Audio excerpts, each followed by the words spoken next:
Well, hello everyone, and welcome to today's webinar. We just went live, so we'll go ahead and wait about a minute or so here, 60, 90 seconds to allow folks to join in.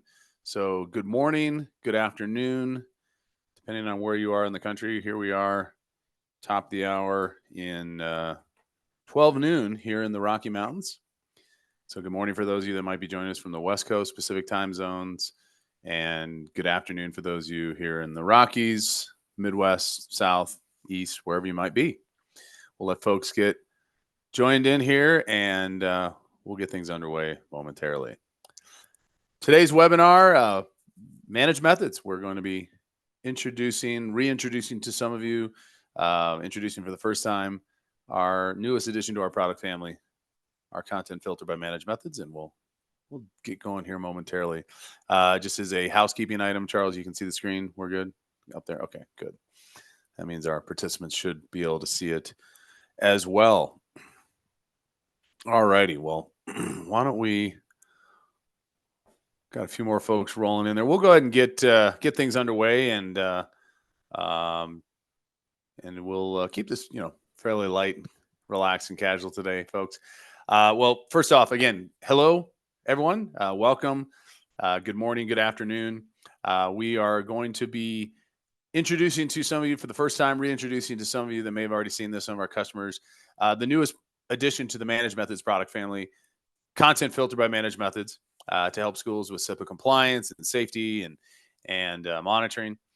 So we're going to give you a brief overview, talk about this a little bit, and then we'll jump into a demonstration in the product itself, and then we'll have some Q&A. Just some housekeeping items, as pretty standard with today's webinar world. Yes, this webinar is being recorded, and we will be sending out a link to the recording to everyone that's registered and here today in our event live. Usually it takes about 24 hours or so, but just be patient. It'll get out there to you, and you'll get a copy of it with the link to this recording. So you don't have to worry about necessarily screenshotting everything or taking crazy notes. Please submit any questions. Everyone is muted, so all attendees are muted. So any questions, throw them into the chat, the Q&A out there, and we'll do our best to answer those questions as we get towards the end of today's presentation. So for those of you that are maybe new to Managed Methods, I do recognize in the attendee list a whole lot of customers. Thank you for joining. But for those who maybe that are not familiar with who we are, you're new to the world of Managed Methods. Managed Methods is a company that is purpose-built and dedicated and focused to the K-12 industry. And we're on a mission to make online learning safer and more secure for the education community, and specifically by doing that with our flagship product flagship product, Cloud Monitor, and now our new content filter product. And we'll get into those. But it's a mission to help you, the education community, deliver online learning in a safer and more efficient format through tools like Google Workspace, Microsoft 365, etc. For those that maybe again are not necessarily familiar with our approach to it and where we're at, we look at the problems that are facing educators today, school systems around the country, and more and more technology has moved to cloud-based solutions. More applications are relying on cloud technology. And so if you have glitches, if things happen, if your email system gets compromised, if there's a breach, a phishing attack, if any of you have followed the media in the past few weeks, major breaches impacting major, well-known, well-used systems out there in Clark County, Nevada, and Jefferson County, Colorado, which is my home school where I am. These things, we're relying on this technology, and when it gets compromised and it comes down, and it has to be down for a day, a couple days to reset, it can disrupt learning operations. And technology departments are fighting sometimes an uphill battle because they're small, they're understaffed, you're having to support large environments.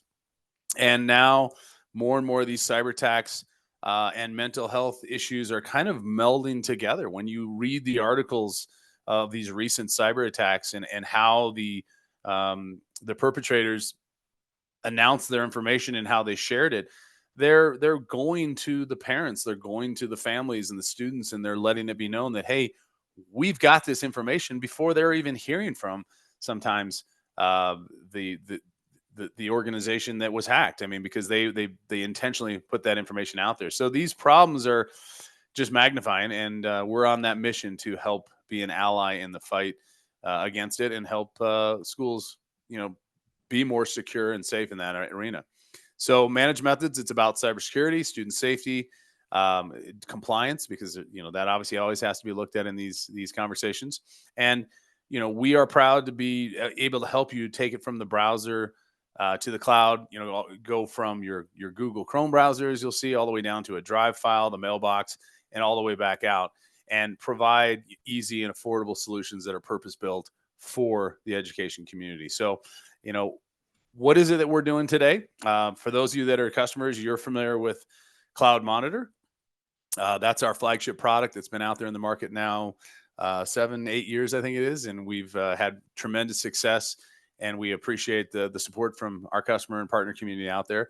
The flagship product, Cloud Monitor, is focused on the Google Workspace, Microsoft 365, 24/7 monitoring, a CASB for those of you that might be familiar with that terminology, looking at the cloud app security layer for Google Workspace, Microsoft 365. We also support Zoom, WebEx, and some other solutions in that arena for use for distance learning and virtual meetings. Today, we're going to be talking about Content Filter, the newest member of the product family. And it was basically a situation where for so long we've had our customers asking us, if we would extend our advanced technology around machine learning, student safety, data loss protection, et cetera, extend that technology to the cloud. And we have done that. So we are now bringing our new technology out there into the cloud environment. And so not only are we, bringing all of these things together, we're now bringing that best of breed signal safety technology, our student safety, artificial intelligence, and machine learning, extending that out to the browser. So for those of you that are familiar with Cloud Monitor, or maybe you're new to this conversation, our flagship product is focused on monitoring your Google Workspace, Microsoft 365, everything such as emails, file shares, file uploads, downloads, whether it's in Drive, shared drives, OneDrive, Teams, SharePoint, and then giving you detailed information and ability to control that in a format that, in a fashion that makes it safer for your environment. So again, these media articles that are out there right now about these two big breaches that occurred here in the U.S., these are right in our wheelhouse. These are areas that those of you that have used our product for some time can breathe a sigh of relief. Those of you that are maybe new to it, you want to learn about how we can help you lock that down in your Google Workspace, your Microsoft 365. Now with Content Filter in the mix, we are taking our technology and compressing it out into a nice browser extension technology that works seamlessly at the browser to help detect inappropriate behavior, whatever the students might be searching that's inappropriate, things you want to block, filling out forms, content, YouTube, you name it. These are all things now that we are bringing to our product portfolio. Both of them obviously are using our core cloud capabilities for APIs. So it's lightweight, easy to install, easy to deploy, easy to maintain, 24/7, 365. And we're doing it in a very safe, efficient, and format so that we're not, we're not storing any personal data. We're keeping everything in your environments, and it's a very efficient architecture. So it's very lightweight into your environment. Don't need to worry about proxies and gateways and other things to get set up. It's all about, of course, CIPA compliance, from Chrome to Workspace. You get, when you're working with the E-rate rules, you obviously have to have CIPA compliance and show that you are in compliant with that. And there's a lot of ways you can do that. And one of those, of course, is through the content filtering that we're bringing to the table. A lot of different types of content filters out there today. So we highly encourage you to compare and contrast. And if you're looking at something new or looking at alternatives, we're bringing you a very affordable, safe, and easy format. As I mentioned earlier, what kind of brought us to this conversation today was our customers' constant feedback and requests for us to take our simple, easy to use, lightweight technology that we've been bringing to the table with our Cloud Monitor product inside of Workspace and Microsoft 365 to extend that further out. And we've started with the first step, which is bringing a browser level URI blocking filtering system that right now currently is focused on the Google Chrome browser and Microsoft Edge. We're not, focusing yet on other areas. We're going to keep it simple and stick with Chrome browser from Google and the Microsoft Edge browser. And then it's all integrated in through, organizational units, groups, etc. The Google deployment is integrated directly in with the Google Admin Console.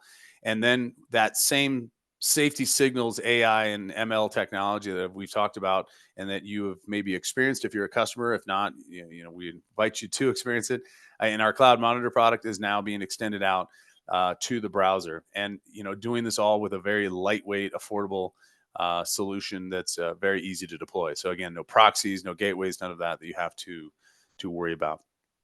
So with that said, shared a lot of information with you real quick. Why don't we actually share the product and take a look at it and get into the environment? I'm going to have my colleague here, Charles. I think I need to stop sharing so that you can share your screen. Let me do a stop share, and then you can go ahead and bring up your screen, and we can get into that environment. All right, I see your login screen. Okay. Excellent. All right. Well, we'll go ahead and we'll dive right into it here today.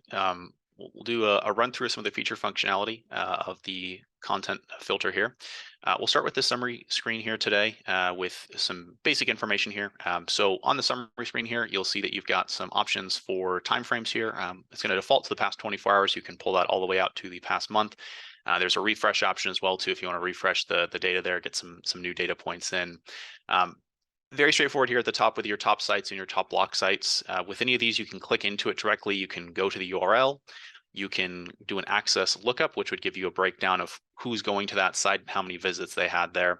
So it gives you a nice breakdown that way to see more activity as a whole here and who's actually going to the specific sites in question on those top sites there.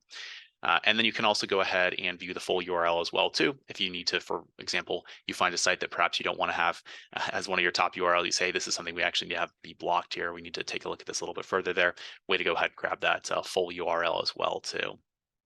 On the right-hand side here, you'll see the top block sites here. Same idea here, same feature functionality as well to get an idea of, okay, who's been trying to go, in this case here to 4chan. So probably not a website that's appropriate for kids there. Definitely don't want your students on something like that. So give you a good idea of what's going on that way as well too. Towards the bottom here, you'll see some more account activity as well as device activity statistics here. So this account activity here is going to give an idea of when users are active within the Chrome browser when they're doing things here. So we'll get this time graph here. It gives you an idea of when people are more active versus not here. So it gives a nice idea of what's going on that way there. And then over to the right of that, we have the accounts and devices last seen. So this is giving an idea of when accounts have been logged into, when someone's actively within the Chrome browser there on the account side. That's something that'll be seen. So if the accounts have been seen in the last 24 hours, it'll have this nice green graph here. If it's been within a week, it'll be yellow, and if it's been greater than a week, it'll be this gray color here. And that would also apply then to devices because it's a extension-based content filter here. We'll also hook into the especially with Chromebooks there, we'll have we'll have some device level information as well too that can be pulled through there too. So the focus area is going to be on that Chrome browser side of things there. So of course, Chromebooks, the content filter does a great job of supporting there. Now the core to any content filter, and in the case of this content filter, the Managed Methods one is going to be the policy section here. So very first thing here is we'll have an allow list, and that's going to be pretty standard there. And then how this is going to be structured is over on the right-hand side, you'll see an organizational unit. So then you can set an allow list based on your OU structure there. So if there are certain student OUs that need to have specific sites allowed, but other OUs that you need to have more restricted, you can certainly set things up that way as well too. The allow list will go ahead and override any of those blocks that you have set in place there. So great way if you need to go ahead and allow, say, your high school students to access a few more websites than say your middle school students. Great way to go ahead and get things set up there. And that can be done in a couple of different ways as well too. So first off, you can just do it very simply just by the actual site itself here. You can even categorize sites if you so choose. We've got a lot of different categories available there as well too. You can even import sites in from a global list or a file as well too if you happen to have one of those on hand and have a number of sites that you know, hey, these are ones that we want to make sure are approved right off the bat there. We also do have some categories. These are ones that we've gone ahead and pre-populated. Obviously, a lot of these ones here that you're seeing would be ones that you perhaps rather block than allow here, but there's certainly some different options in here this way as well too. And if you do click into any of these as well too, you're able to go through and preview some of the various sites there that are available that way too. And then there is also search terms. So if you have specific keywords or regex, the platform can also go ahead and allow through certain search terms if you have it blocked it for different OUs as well there too. So if it might be all right for certain, perhaps your staff or other users to search for certain things, but not on your student end there. So some different ways to get that configured on that allow list side of things. Of course, more importantly is the block list and blocking certain things here. So again, that can be set up based on the OU structure. And as you can see here, we've got slightly different block lists here for the domain as a whole versus for this specific student OU here. And then with any of these, you do have the ability to configure overall notifications here. And those notifications, you can set those up to go out to you immediately. You can choose if they're going to be active or not. Multiple email addresses can be added in here as well too for the folks that need to be receiving those. And then this is again going to be on that OU level, so you can have different notifications go out to different folks based on that OU structure. So, Here's Charles, on that note, so for example, if I'm a prince, if a situation comes in and it's involving a student that's say over here in, ABC middle school, I can have that principal or the social worker or whomever, student services be notified just in that school for that particular situation. Yep, exactly. So the notifications here will go just to that to this folks for that specific OU. So in this instance here, in this test instance, we only have this one student OU, but of course most districts are going to have multiple different student OUs. So you can have those routed to the correct people as needed. You can also see then how those are going to be configured as well too. So you can choose for a specific alert period here. So in this case, we've got 6 a.m. to 3 p.m. here. You could also choose to not have immediate notifications go out, and then you have a choice to have a specific alert period and then a frequency of, okay, I want to get notifications every hour, 2 hours, 6 hours, or 12 hours there. Or you can have all of the notifications come in at one time as well too. So I want all the notifications sent to me at the end of the day for this particular issue here. And this one here is for the block list as a whole, but you can also set notifications on specific sites as well too if you want. So if there's a specific site in particular that's cause for concern or you want to keep an extra careful eye on, very easy to go ahead and set that up as well too. There's also an option to mute notifications. So if there are certain websites you say, hey, these are blocked, but we're not so worried about the notification end of things there, you can also choose to go ahead and mute those notifications as well. And then block-wise here, pretty straightforward as well too. You've got where you can go ahead and add those sites. Again, you can come in and add from a global list or a file as well too. Importantly, we also do have categories. This is where these categories are going to make a little bit more sense here, where we have these pre-populated and ready to go as well. So here's an example of one of our proxy ones here. As you can see, it's a lot of different websites here. We're just using pretty industry standard lists here, but those are ready to go and ready to go ahead and start blocking things there. You'll see we also have pretty standard ones like drugs, adult, but there's a lot of other categories out here as well too that can certainly be set up. So for example, something like chat might be something you're concerned about. So you could set a particular category policy up for that as well too with this block list here. And then lastly, there are also search terms. So if there are specific search terms you don't want your students going to, or whoever, or from a domain level as a whole too, that can be done as well. The content filter will be looking at those inputs specifically when someone's searching something. So if somebody does go to Google or another search engine and it decides to input something there, the platform will go ahead and read that. And then if it's something that's on that block list, it can go ahead and block that directly there as well too. So definitely very flexible that way too with the keywords or the regex patterns as well. And this is a process too where we're happy to assist with in configuration there and getting that rolling. Next is going to be the risks themselves here. And the risks are going to be two primary ones with our self-harm machine learning model and our toxicity machine learning model. So these are going to be very similar to the ones if you are a customer and are a user of Cloud Monitor. They're going to be very similar here. For those of folks who aren't familiar with it, these are our machine learning models. So they're designed to look more at the sentiment and context of things. And here we're evaluating all the different inputs. So if somebody sends a message via Google Chat, that's something that the platform would be looking at. If somebody goes to the web version of Discord and is sending messages, that's something that will be looked at. If they're using any kind of form to input something, that would be something the platform would be evaluating as well too. And you're not just locked into our toxicity, which is more of our behavioral risk scan, as well as our self-harm one. We can also create additional risk scans as well too, based on things like keywords or regex patterns as well. So really the sky's the limit there for those different kinds of things. If there's specific words and phrases you want to keep a close eye on, very easy to go ahead and do so. The platform will keep a close eye on that for you. And then again, you'll have noticed here too, if I click into self-harm, or if I click into toxicity here, you'll see this again, this little megaphone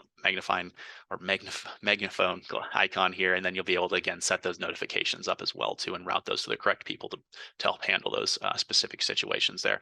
And again, that's broken down at that OU level, so you can have different risk scans on for different people. Perhaps on your staff you don't have maybe some of the self-harm ones or the toxicity ones, but there's other risk scans you've got turned on there. Of course, you can do an overall notification configuration too there for that specific OU if you want as well. So very flexible with those notifications, very flexible on choosing how those notifications go out as well too that way. But those risks are great on evaluating things and picking up those different concerning inputs there. Next, below risks, we have a YouTube section here, and I'll show you how this looks in practice as well too. We actually do have the content filter deployed on ourselves here, so I can show you what this will look like. We've got a couple things that are blocked here, but here with the keywords, these will be the specific video tags that are placed into YouTube videos. So that's something that can be allowed or blocked as well too, just based on those specific tags there. And again, notifications can be set up for that as well. You can also allow through certain tags as well. Also an ability to block entire channels if necessary as well too, or allow certain channels. And same idea here with the notifications, videos here as well too. You can go ahead and certainly block or allow certain videos too. And then there is also an analyze video, and I actually have a URL on hand here. I can go ahead and paste into here. So if I go ahead and click on this analyze video here, then I'm quickly able to see what's going on here. So you can see this is the Nuggets at Rockets full game highlights here. I could go ahead and block or allow that specific video title. I can also allow or block that specific channel name, and I could also block or allow any of these specific keywords in here as well too. And what that looks like in practice is if I go ahead and actually try to go to this video, so we actually have the NBA blocked on our content filter. So if I go ahead and try to watch that, you notice that now it's already gone ahead and blocked that for me. I don't have an ability to watch that video. And that doesn't just extend to YouTube itself. If I go ahead and pull over this document here I have pulled up, if I go ahead and try to watch this in the browser itself here, it'll go ahead and block that as well too, or sorry, in the document itself, it'll go ahead and block that as well too. Definitely a feature that does a really good job of making sure that YouTube's locked down, especially if you decided certain channels are not things that your students should be allowed to view there, or your staff as well too. So, Charles, not only is it blocking YouTube traffic directly from the browser, it's blocking embedded YouTube links that might be in a Google Doc or a Google slide or something of that nature. Yeah, forms as well too. This is another one where we sometimes see people go ahead and try to watch videos. In this case, it's not going to actually let me do that. But if I did try to go ahead and watch this, or if I went to a specific URL here and tried to watch it, you notice it just blocked it right away, and I don't have an ability to watch that. And that's a common thing that students will do, maybe even staff if they're more clever, to try to get around things to watch videos here. So it doesn't just extend to YouTube itself and youtube.com, but it also extends to docs as well as forms too there, and those other aspects of YouTube. And how that looks too on YouTube itself, if you go ahead and hover over anything, it'll go ahead and block it immediately. So it removes the view here from this entirely, not able to see that video anymore as well too. So the YouTube side definitely does a great job of blocking things there, getting things set up that way. And then lastly, settings, of course, very important. There's also very standard things here, like blocking the sidebar for the up next videos, blocking the live chat aspect if a video is one of those live videos, as well as blocking comments on videos too. Pretty standard things there, but great to have in place. So really great ways to lock down the YouTube side of things too, if necessary there. And lastly, that gets us to settings, and this is where you can change the block page. You saw the block page we have there, but you can certainly set that redirect to go somewhere else as well too if you go to a blocked website there. So that's going to be the policy section. That's really the core of the content filter, of course. But extending onto that, then we also have a violations section, which is going to be the record keeper of the violations that have occurred here. So it'll give an idea of total activity, as well as then you can go through and look for just specific violations in that case as well too. It'll be broken down here. Here we can see we're looking at a month time range. That's going to be the standard time range for the platform here. And you can then go ahead and filter down by your specific OUs to focus in on those specific OUs. If there's a specific input in question, or a URL, any of those sorts of things, you can certainly search for that as well too. And then you can also choose what the violation was. So was it a block list? Was it any? Was it YouTube? Was it a specific risk there? And then we'll have some of those different areas that are broken down, so you can look at the URL ones here. And then you can also go to the specific user's account in question to take a look at that information more closely on just that one specific person if you need to. There's also then the inputs themselves. So we'll go ahead and pull that through as well too. So you can see here, we've got some different Google searches, some chats. We've got someone here going to DuckDuckGo that was doing some different inputs here as well. So these will go ahead and capture that for you more directly there, give you an option to go ahead and take a look at that. And then this information can be exported out as a CSV or a PDF, or you can even set scheduled reports. And the scheduled reports will be based on any of the different aspects that you've set up here, search-wise or filter-wise. So you can have those then be scheduled to be sent out to folks. That can be, and that can be sent out there very much similar to how you saw those notifications. So they can go out at a specific time there. You can also choose if you want to have different ones for different days as well too there. And same idea there to have those go to the specific people that need that information that way. So Charles, I think it's maybe a good quick segue because you're on some of these things. A couple of questions are already starting to pop in. Just quick reminder, everybody out there, by the way, before I jump to some of these questions, we got a poll open. Share with us. So, so far over almost 60% of you have shared, but we're just curious what you use today out there for your content filtering. Charles, I think in the same topic, some questions that have come in about, can policies be set by group membership? Not currently. It'll just be set by the OU structure at the present time. Okay. So but there's a feature request. Yes, so feature requests are definitely important too. The next one is the block notification customizable. I presume what the notification is that goes to the individuals. Yeah, so if they do run across something that's blocked there, yeah, you can customize the URL that it'll redirect them to if something has been blocked there, so that can be customized to a degree. Okay, and then another one here on the policy section. Can you specify times? Can you specify specific times that sites and or videos are blocked? For example, during school days, after school, etc. Not currently. Right now, it'll just be kind of a block. Right, it'll be a block or an allow. There's not going to be kind of a time frame block or allow currently. Okay. And another one just jumped in. Can you open up certain sites for I think this is along the same line. So they're asking, can we open up certain sites to be available at specific times and days, aka the esports lab, etc. So I think that goes along with just the previous answer. At the moment, it's an all or nothing. We don't allow for a moving window yet. I know that that's something that's been talked about and in the works. Another question is being asked. Yes, it would be nice if we could set up rules that say block YouTube during school hours, Monday through Friday between 8 a.m. and 4 p.m. and allow it at all other times. So I think that goes along that same line. All right. Well, we'll continue on, Charles. And I know there will be more questions coming in and we'll get to those shortly. Absolutely. So as you saw there, this is what the violations section is going to do. It's really the spot where you can review the violations that have occurred more as a whole. Of course, you can though look at that information on more of an account level as well too. So if there's a certain account in question that you need to do more digging into, more investigation on, certainly very capable of doing that as well too. You'll see very similar kind of search functionality here as well too. You'll see the last heard from here, as well as the start and end date. So you can certainly search things for that way. And then you can also certainly go ahead and take a look at things on the individual user as well too. So there's an option here to go to account details either from here or from here. And if I click on those account details, then I get more of a breakdown here as a whole. So you're able to then see some basic information here about the user in question there, OU they belong to, when they were last heard from, and then also then their last known location here as well too. So here we can just see their normal URLs. So they've certainly been to some URLs that are not on the block list or the or just being fine for them to visit. But you can certainly then use the filter here to go ahead and focus in on specific violations or specific inputs here that might be an issue. And then again, you can pull reports on just this now individual user as well too. So if there's a specific user that you need to keep an extra close eye on, or you need more constant reports on that user, you can set up scheduled reports. You can also then set up, you can just pull down again those PDF or those CSV reports as well too. It will also pull through some device level information here. So if it's going to be a Chromebook, it'll be a Chromebook. It'll have the device ID here listed. You'll also then be able to see the date and timestamp, IP address, and then also the location based on the geolocation by IP address lookup there. And then devices that have been reported as lost or stolen can also be locked right from here, and I'll show that feature in just a moment here.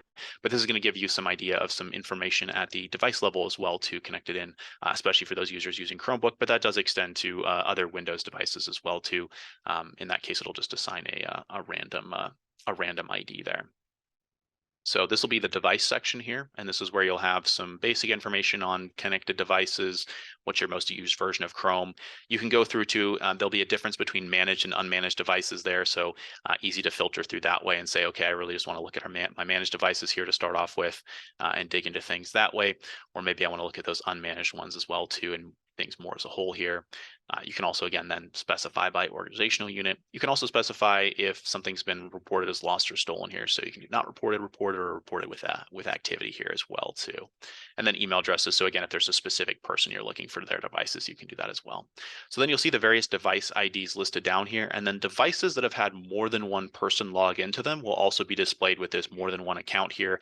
Instead of just showing a specific logged in account, you can then click into that device directly to take a look at it.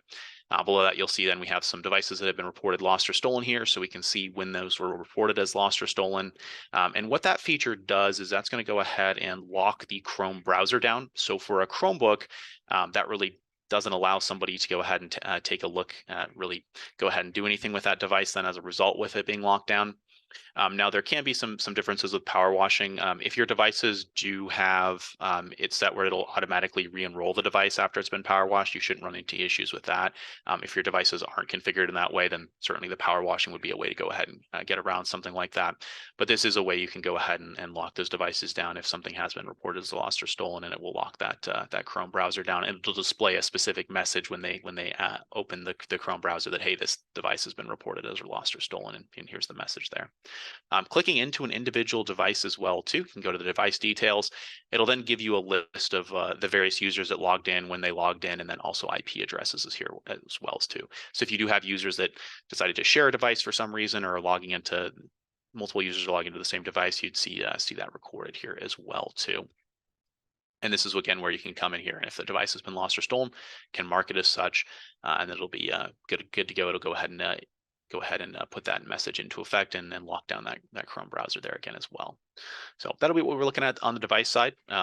Again, this filter is designed to be easy to navigate, lightweight, easy to get through, easy to find the information you're looking for there.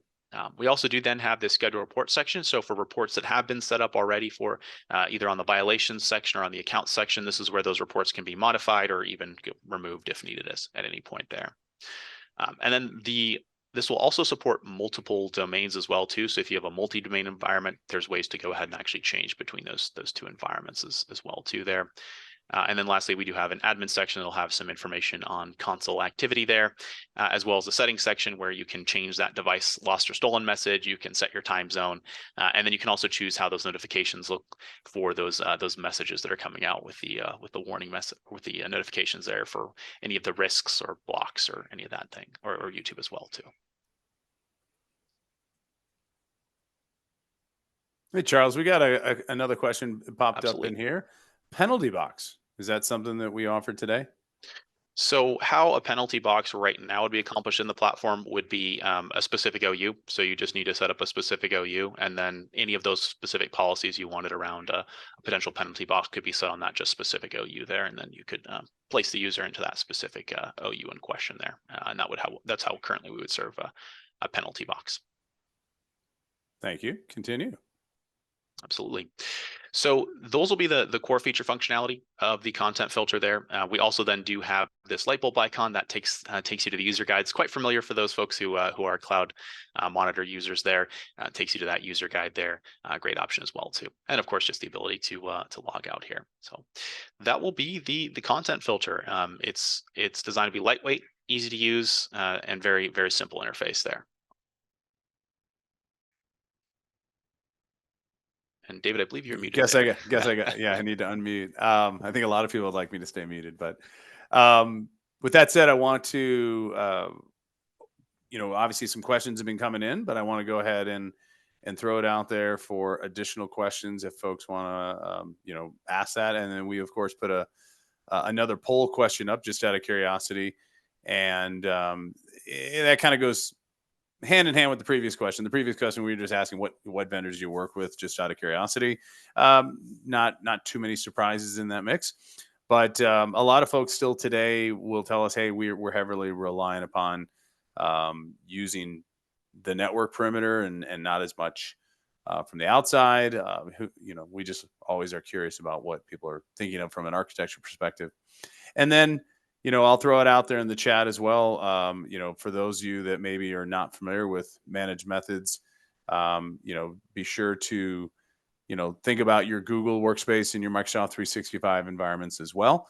We've obviously been providing safety and monitoring and cybersecurity solutions inside the workspace, inside the 365, in your mailbox, in your drive files, OneDrive, SharePoint, etc. But now we're extending that technology and capabilities to the browser layer.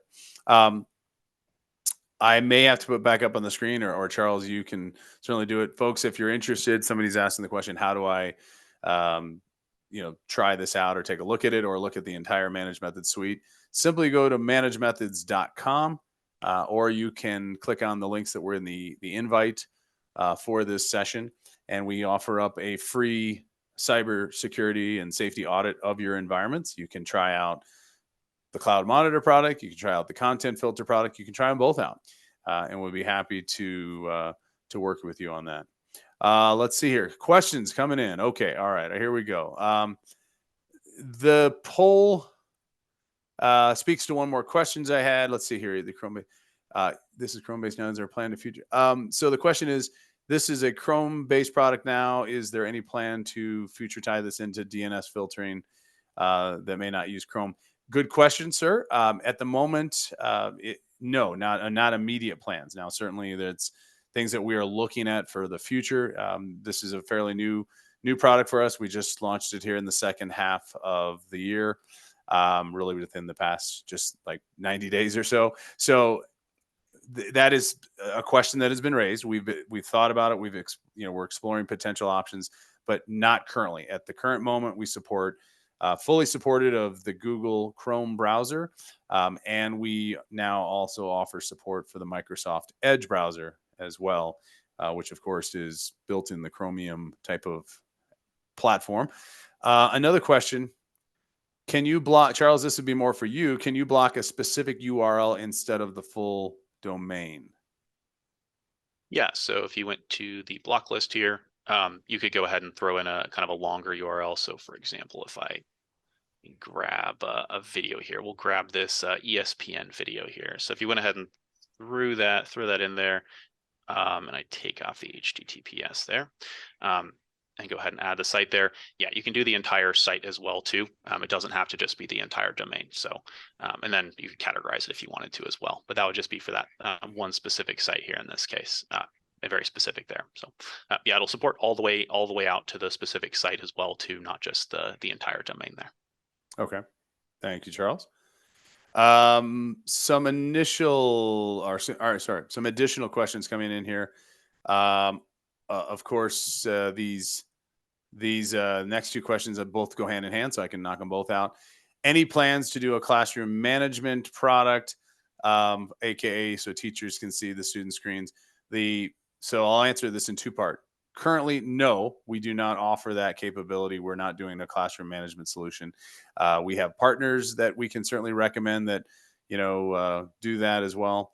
But we, Managed Methods, currently do not offer a classroom management solution to the environment. That's a separate product, and we don't have that currently today. Are we planning to do that? At the moment, no. I can't speak to any product roadmaps down the road just yet. It's something that we know is out there. It's been brought up a couple times, but similar to my answer for that DNS question, who knows? We may, but at the moment, no. We're trying to focus strictly more so on what we already do and do very well, which is cybersecurity, cyber safety, data protection. And this is a natural extension of what we already do today inside of Workspace and 365. And so now this gives us a nice position. And one of the customers, thank you, has just pointed that out to me in the chat here.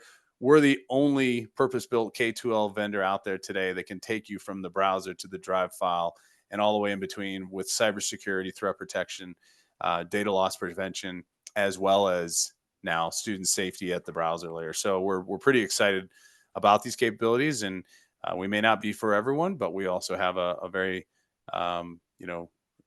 robust product offering that we highly encourage everyone to look at. And unfortunately, it's obviously a very, very much needed technology out there today, as seen by the incidents that have come out with Clark County, Nevada, Jeffco, Colorado, and other schools out there where there's a new approach that hackers are taking, and they're really going after student accounts and trying to then directly come into your cloud app, email, and file sharing environments and exploit what they can find in those aspects. Somebody's asking the cost. Great question. The product is offered at a per user price point, and it's per user. We don't differentiate whether it's a student user or a staff user, because we have had some of our customers already be looking at this for students and staff. And it's the price right now is $3 per user. So it's a $3 per user account. And we have an introductory special for our existing customers, as well as new customers that adopt the platform between now and the end of the year. And that has some significant advantages to it. But $3 is the published list price per user for the platform. So we'd love to have you give us that feedback and come out and take a look at it. And if you want to compare, contrast your existing solutions, or if you'd like to look at an additional or complementary solution side by side, we're happy to work with you on that. Any other questions? Let's see. I think I've answered most of them. Let me double check here. Let's see. I answered that one. Okay. Charles, anything else you want to add? Not off the top of my head. Okay. We wanted to keep it focused here today. As David mentioned as well too, we do have a second product that is also looking at the Google Workspace environment, and that's going to be following users around more at the account level. So capturing a lot of those other areas like docs, sheets, slides, what users do in an email, things like that. So certainly a very great product over there as well too, and especially with the login activity and where users are logging in from can be especially helpful, because unfortunately, we've seen definitely an increase in compromised accounts, and bad actors really do love to use student accounts, not just staff accounts. We've seen anything from those awful data breaches in Clark County, then in Jefferson County, but we've also seen situations where those accounts are then used to perpetrate phishing attacks. One of the districts I was working with not too long ago ran into a situation where that was the case. And they had some emails initially in English there, and then for whatever reason, the bad actors switched over to German and started emailing people in Germany, and basically fake dating emails there. Those kind of scammy ones that a lot of people do unfortunately get in their inboxes there. So whether it's a data breach or something that's more of a phishing attack, we do see the student accounts just as valuable. So having robust security in Google and in Microsoft too is very important there, of course. Absolutely. It's a 24/7 end-to-end full battle that has to rage on, unfortunately, all the time. Well, I think that might be it. We don't have any other questions. We'll keep it open here for a few more minutes. But we would love to have your feedback and of course have you try things out. Just what I'll do then, Charles, let me go ahead and bring back up Absolutely. my slide deck. Where is it on the screen? Apologize. I'll bring back up my slide deck here as I can find the proper screen share, and I need to get that off the screen. So if you'd like to learn more about Managed Methods, our products, what we offer up, feel free to hop on out there to the website, or you can scan the QR code, ManagedMethods.com. You can sign up for a private demonstration of our full suite of offerings, Cloud Monitor and Content Filter. For existing customers of Cloud Monitor, of course, if you'd like to sign up for a look-see at the Content Filter beyond what Charles showed today, or if you'd like to just dive right in and go ahead and conduct a free trial, we offer up a complimentary cyber safety and cybersecurity audit of your Google Workspace and Microsoft 365 environments. And of course, now with the Content Filter, we can offer up an example look at your environment and compare, contrast, and maybe how you do things today with either your current vendor or your current architecture. So we would welcome that. You can, like I said, you can either scan the QR code or you can visit ManagedMethods.com. Well, with that said, folks, we are targeting to try and have this go for about 45 minutes today. We're right now at 12:45 Mountain Time. We appreciate everyone taking time out of their day to join us today, and we'd love to hear from you and love to help you in this fight against cyber attacks and protecting your schools and making a more safe and enjoyable environment and for productive learning. So, thanks for being out here today, Charles. As always, thank you, sir. And Thank you. for all of you, thanks for being out here today. And we'll be getting these webinar recordings out in the next 24 to 48 hours or so. Thanks a lot, folks. Have a great day.